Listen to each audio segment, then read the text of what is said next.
Micro themes will actually help bust the myth that UPSC asks anything under the sun. Poverty is a very, very huge topic. I don't have to do PhD under poverty. I just have to do what UPSC actually prioritizes on. Now, what is the significance of one pager? Why do I focus a lot on one pager? Because it makes your life easy during your revision phase. One pager note should cover all the possible dimensions under a particular micro theme. If it's a 10 marker, I need to generate within 7 minutes. Next, I have a credible data that can actually substantiate my arguments. When I say that India has poverty, I must actually have a supporting data for that argument, right? Hello everyone, I'm Sreelakshmi. I've qualified UPSC Civil Service 2023.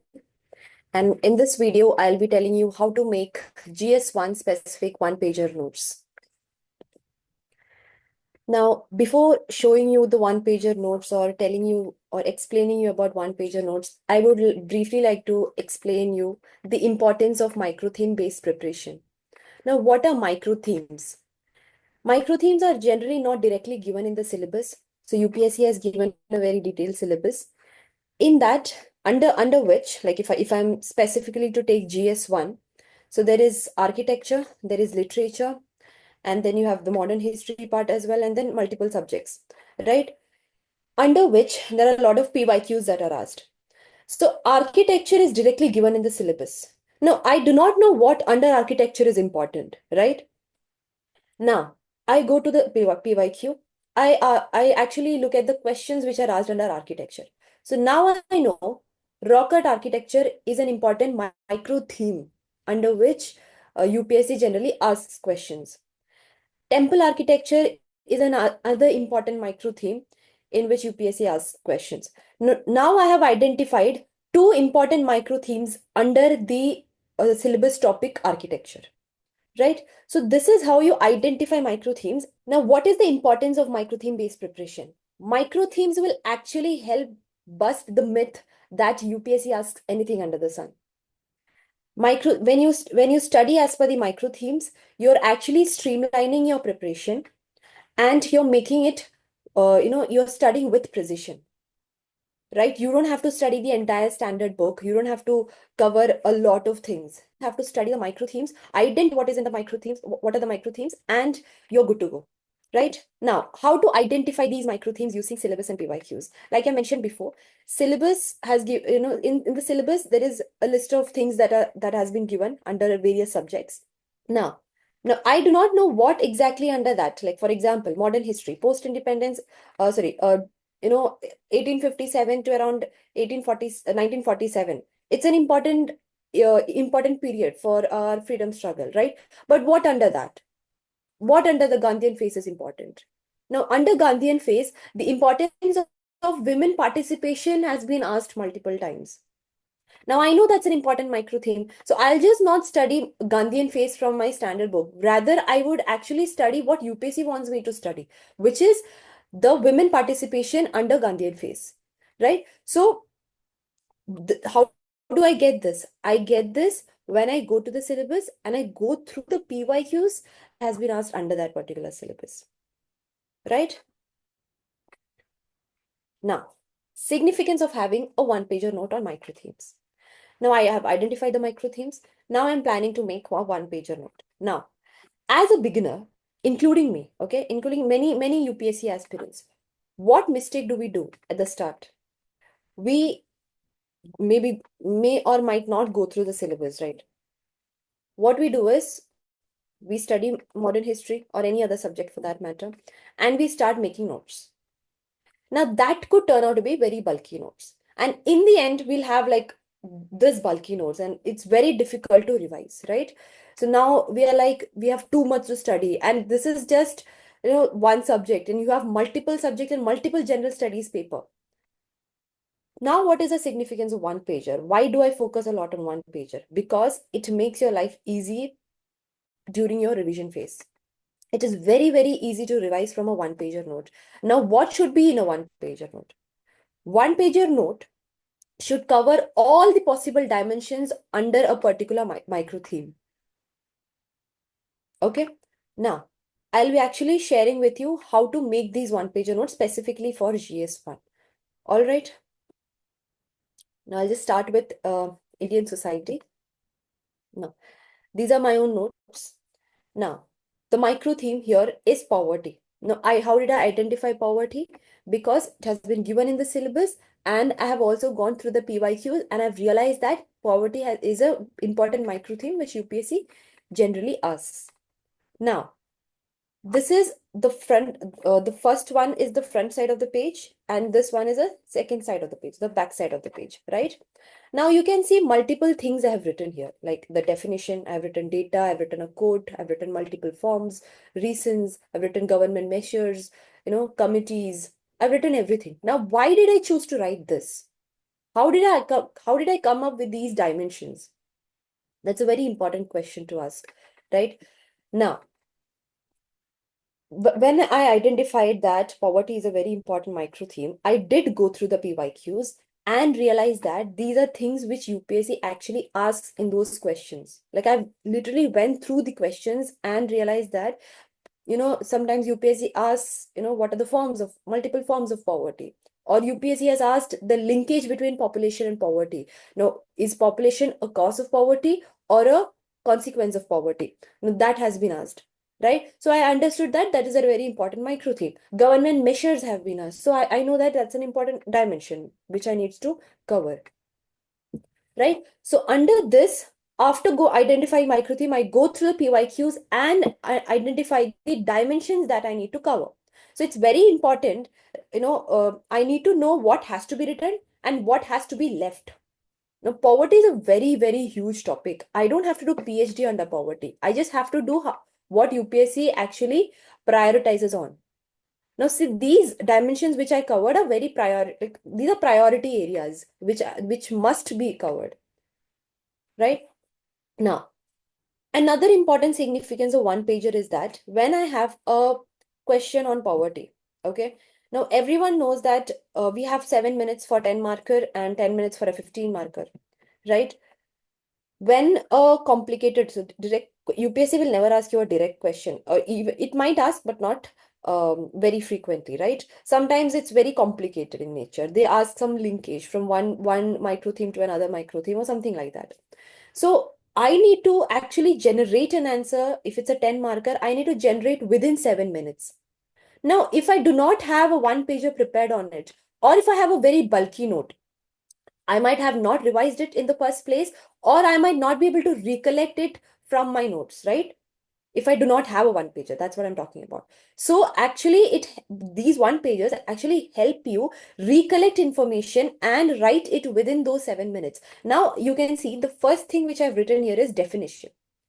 Now I know that I need to not waste much time on my introductions. I need to have pre-prepared informations, right? Now, definition is the best thing that I can go with. Now, this is a World Bank definition for poverty. And if I do not have any ready-made other introductions for poverty, I'll use this. Next, I have a data, a credible data that can actually substantiate my arguments. Okay, when I call that India has poverty, when I say that India has poverty, I must actually have a supporting data for that argument, right? So I have a data, and that to a credible data, I need to also write the source of my data, right? I just can't put in any data. Now I have a quote. Now, if I want to do something different, something innovative in my answers, or I want to just conclude my answer in an innovative way, I can actually quote. I can use those quotes. Poverty anywhere is a danger to prosperity everywhere. It's a very general quote. You can also add something different, like some, interesting quote by any great person, right? Great personality. So you can add that, right? Now, my introduction is set. I don't have to waste time in thinking about my introduction, right? Then, now I know multiple forms. As a layman, when I hear the term poverty, I always think about, income poverty, right? No money or no food to have. This is what generally poverty means to a layman person. But as a civil servant aspirants, you must also cover different dimensions of poverty. We must know different dimensions and forms of poverty, which is a health, which can be health poverty, right? It's not necessarily like you might have the entire wealth of the world, but you don't have the entire wealth of the world, but you don't have the health, right? So that becomes health poverty. Okay, you can have lack of access to nutrition. You can have lack of access, you might have disease burden. That could be a type of poverty or a form of poverty. You could have skill poverty, not necessarily income poverty, but skill poverty, right? You can have asset poverty or a gender poverty. Now, gender. Now, you can have a period poverty. Now, this is a gender specific term, which generally people don't identify or realize, right? Now, it could also be lack of socio-economic or political participation. Lack of political representation in the government could be a kind of a form of poverty, right? So, as a civil servant aspirant, I have covered multiple dimensions of poverty. I'm not just looking at it at a one point, right? Now, now I know reasons. UPSC could ask me the reasons for poverty, and I need to cover them. Here again, not just random points. I have categorized those points under various subheadings. Like I've basically subcategorized it into historical reasons, social structures, economic structure reasons, political reasons, and environmental reason as well. Generally, we don't think about environmental reason, right? Now, just imagine there is drought in the country, and the food production is not up to the mark. It is not able to cover the entire population of India. India will go into poverty, right? So that is one reason. Climate change. Because of climate change, people are, multiple people have slipped down to slip down the below poverty line, right? So these are the different reasons, and when you actually subcategorize, it gives a very good impact to the examiner who is correcting the answers, right? Now, I've covered the multiple forms, multiple reasons, and now I'll be going on to the types of poverty. Now, absolute poverty is one type, relative poverty is another type. Now I know government measures are also important, because when I'm actually pointing out an issue, actually UPSC can ask you directly what are the government measures taken, or else you can actually add it into your way forward or anything. Like if you have if you have written the challenges, you must also write what measures has been taken by the government. So I have written all the kinds of, and here again, not just like the food related schemes or income related schemes. I've included the skill related schemes, if there is any literacy related, like I have just shown you that skill poverty or illiteracy could be a form of poverty, so I've added that as well, right? Awas Yojana, housing, Ayushman Bharat scheme, PMJ, Garib Kalyan Yojana. So these are the different schemes covering all the multiple forms of poverty, right? Now, committees. Again, to substantiate my point, saying that this particular committee has spoken about so and so in this particular topic. So I can actually substantiate and value add my points. Now, capabilities approach. This is a type of way forward. Now, I have told you that population poverty is a very important micro theme, and UPSC generally shows interest in asking such kind of questions. So, population as a cause and population as an effect. Already asked, it's a PYQ and could be asked in the future as well. Now, this notes was made a long back. So, I have also written COVID-19 impact, which is not very important now, and then challenges for its eradication I've written. And then in the end, I've also added a quote of our Honorable Prime Minister, right? I can use it as a conclusion if I want to have an innovative conclusion. So this is how I've identified the dimensions and made my one-pager note. Okay. So if you get a question on this particular micro theme, you might get anything which is revolving around these dimensions. Okay. Now,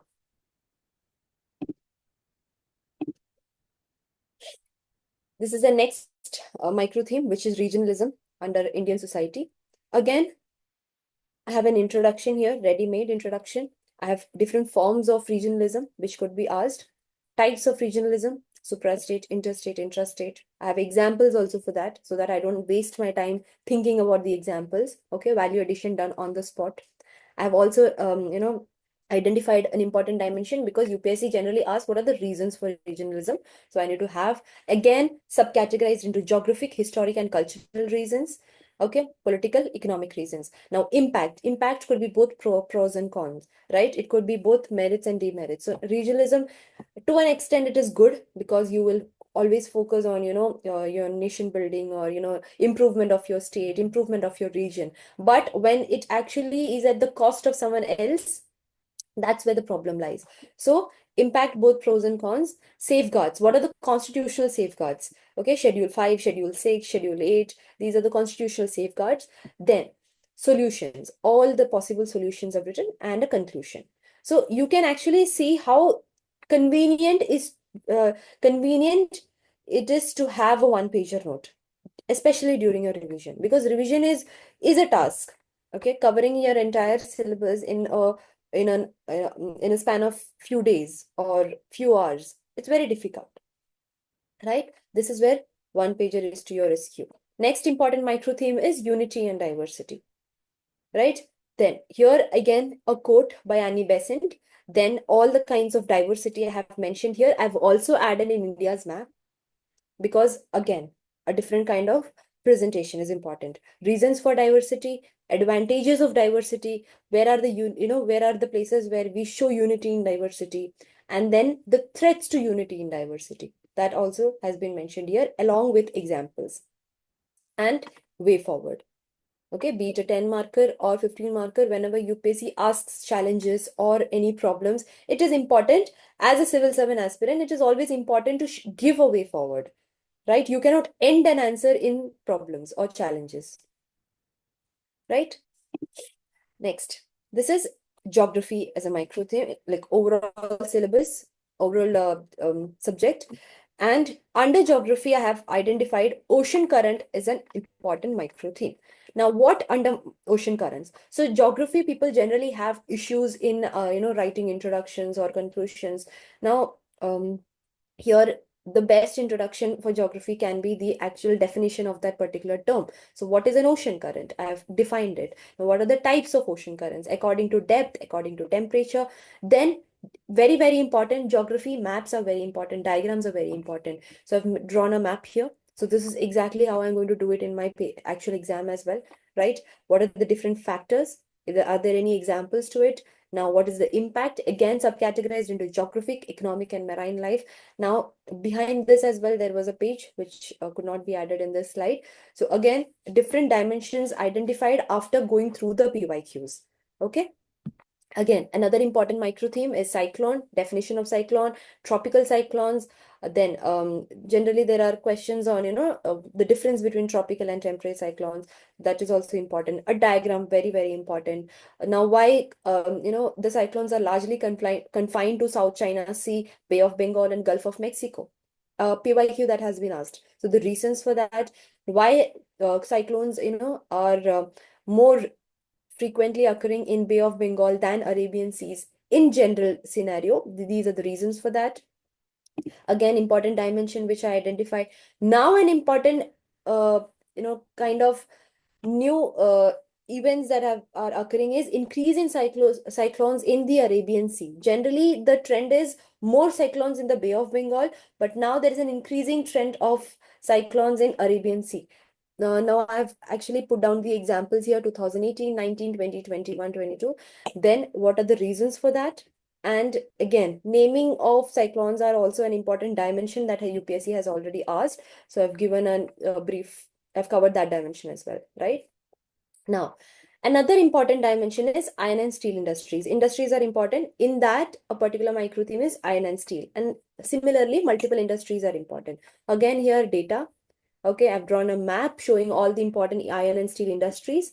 Then the location factors. Okay, why do we set up this particular industry in this particular location? There are factors that needs to be considered. So these are the factors, right? Reasons for moving away from raw material source. Those reasons, again, important dimension that UPSC asks. World distribution, again, an important dimension. So this is India's, this is world, right? What are the significance? What are the challenges? What are the government measures that are taken? So overall, all dimensions are covered, right? Similarly, for all the industries, you must have information. Like this is cotton textile, then I have for jute, I have for sugar industry, I have for fertilizer industries, right? Again, so this is geography is done, Indian society is done.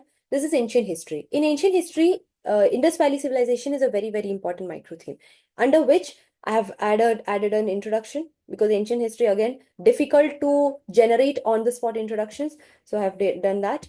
Then this is an important dimension. UPSC does not just ask you the features of IVC, it actually links IVC with the current urbanization. So we all know that IVC has been very famous for its urban planning, right? The urban architecture. Now, UPSC very cleverly has linked it with the present day. What can we learn from the IVC urban planning? Or what is the common similarities, between the present time urbanization and the IVC urbanization? That could be a possible question, and already asked question, right? So on one side, I have put all the IVC features and the present day features which we generally have acquired from there, right? Then IVC culture, another important dimension. I've drawn a map here, very, very important. Then here again, the conclusion is IVC people, best engineers of their times. Okay. Now, it's not that IVC has had the best urban planning till date. That's not possible. IVC had the best urban planning of those times, right? Because you need to also consider the technologies. Now, the technologies are much more advanced in nature. So, we cannot just copy paste the IVC architecture or IVC urbanization now, right? You need to always consider the current day challenges as well. So that also needs to be added here.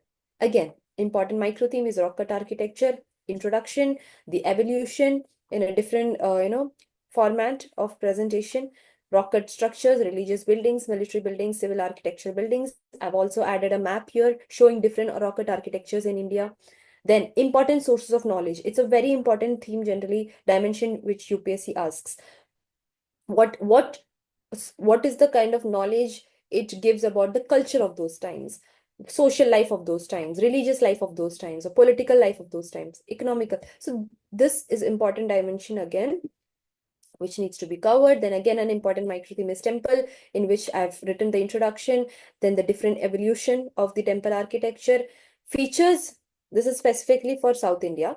Features, okay, then South Indian temples, again, a diagram of the temple architecture. Then why are they architectural marvel? It's an important dimension, again, identified from the PYQs. Right? There are largest temples, there are murals in the wall, beautiful sculptures, there are intrinsic carvings in it, and then there are massive vimanas, right? Then, what are the role of temples? So temples, used to have multiple roles. It used to be like a center of administration, center of entertainment, not just religious purposes. It used to have an administrative center to control the vast areas of lands. It used to have, it used to be centers of educations, example, the Gatikas, right? It used to be a center of entertainment as well, like music, dance. Okay, there used to be Kalyana Mantapa for Vijayanagara temples, right? Then fourth, irrigation and water supply. As you all know, the South Indian temples have water tanks, which are generally used for drinking purposes or irrigation purposes. So these are the multiple roles of temples. Again, conclusion becomes a big challenge for ancient history, and that's what I have done here. I've made a ready-made conclusion for temple architecture, right? Similarly, literature, important micro theme under which Persian has already been asked. So I've written all the possible examples, all the possible information. Again, an important dimension which UPSC generally asks is literary source reflect the spirit of the age. How? Right? How did it showcase the political picture of those times, economic picture of those times, social picture of those times, and cultural picture of those times. So I've written that and along with the examples, right? Similarly, Persian has been asked. Sangam has been asked. Possibly could ask about Sanskrit or other literatures as well in the future, right? This is for modern history. In modern history, um, again, expansion and consolidation of British power is a very important micro theme, which I have written. The reasons for the British success in India, okay, with respect to other European powers, right? Then why did the Portuguese fail? Why did the French fail? So all that I have mentioned here. Again, economic impact of colonial period is a very, very important micro theme. Here again, I have added a different way of starting. I've actually added a quote by William Bentinck himself. The quote says that the misery hardly finds a parallel in the history of commerce. The bones of cotton weavers are bleaching the plains of North India. So this is the intensity with which economic exploitation happened in India, right? William Bentinck himself is telling this. And you can actually start with an introduction like this, with a quote, or with this particular, a quote from Spectrum itself. According to historians, India's share in the world economy came down from 23% to 3% nearly at the time of independence. So this also shows economic exploitation, right? Facets of economic policies like economic, social, political, technological, environmental, then different economic policies marked by what, and then what was the impact of it, impact on the peasants, impact on artisans and craftsmen, impact on zamindars, impact on the industry overall, right? Again, an important micro theme is social-religious reform movements. Again, an introduction. What was Indian society like in the 19th century? Why social religious reform movements was, have started in the first place? You need to show the social structure as well of those times, right? Then a quote mentioned by Bipin Chandra. Then methods of reforms. What was the methods? What are the types of movements that happened? Revivalist and reformist movements. What were the steps taken? Who were the women social reformers? Now, generally, we have studied about social reformers who are generally men, right? But UPSC could ask you about women-specific social reformers, which we generally can't get in from our standard books. We need to actually do some research behind and then find out different women social reformers, right? So that also I have added a different and a unique dimension. Okay. Then, role of women in freedom struggle. Multiple questions have come from this particular micro theme during the Gandhian phase, pre-Gandhian phase, and during the Gandhian phase. These are two important phases that UPSC asks, right? Why women leaders increased during the Gandhian phase? The reasons for that. What were their roles? Okay, who are the different women leaders of those times? Then pre-Gandhian phase, women leaders also I have mentioned. Not just, it's not that women leaders were seen only post-Gandhian phase, right? It was before as well, but less in number, but their participation is was there. Then different personalities like Lord Dalhousie, Cornwallis, Warren Hastings. They are generally UPSC asks these questions. Important micro theme. Again, this is post-independence. Now, post-independence, two different kinds of questions is generally asked, which is reorganization of states and nation building, which is the consolidation part, right? So here again, introduction, different committees which were set up, which were the unique cases and which were the other demands. One page done. Again, nation building. What was the process of consolidation? What were the challenges that were faced? What was the Radcliffe Award? What was the broad strategy for national consolidation?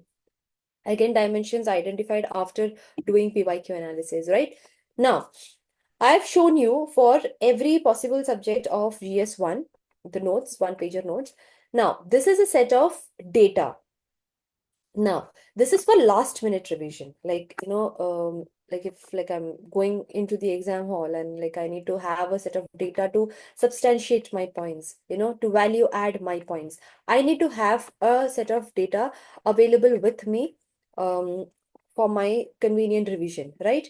So I have like data for unemployment. This is for Indian society specifically. So MPI index, or ILO, what was the basic digital, how many people lack basic digital skills. So I have talked about skill poverty. Digital poverty is another form of poverty where I can use this particular data, right? So I'm just not putting out my points. I'm actually, putting credibility to my point by adding data. Okay. Again, corruption perception index. When I say that, what are the challenges for removal or eradication of poverty? One is corruption. And when I add corruption as a challenge, I can actually, substantiate it with the data. That is corruption perception index. India is ranking 85th out of 180 countries, right? Then female labor participation force. Again, feminization of poverty is an important form. So this I can add there, right? So I have a set of everything like Odisha Jaga mission. Here again, urbanization related question come. I can add this, right? A list of data sets for GS1, right? So this is all about my one-pager notes for GS1. I hope it was useful. I hope you guys understood the principles behind making one-pager notes, identifying the micro themes in the first place, and identifying the different dimensions that UPSC asks through PYQs, and making a one-pager note for your convenient revision, right? So this actually streamlines your UPSC preparation and helps you study with precision, right? I hope the session was useful. Let me know if you need more such sessions. All the best for your preparation. Thank you.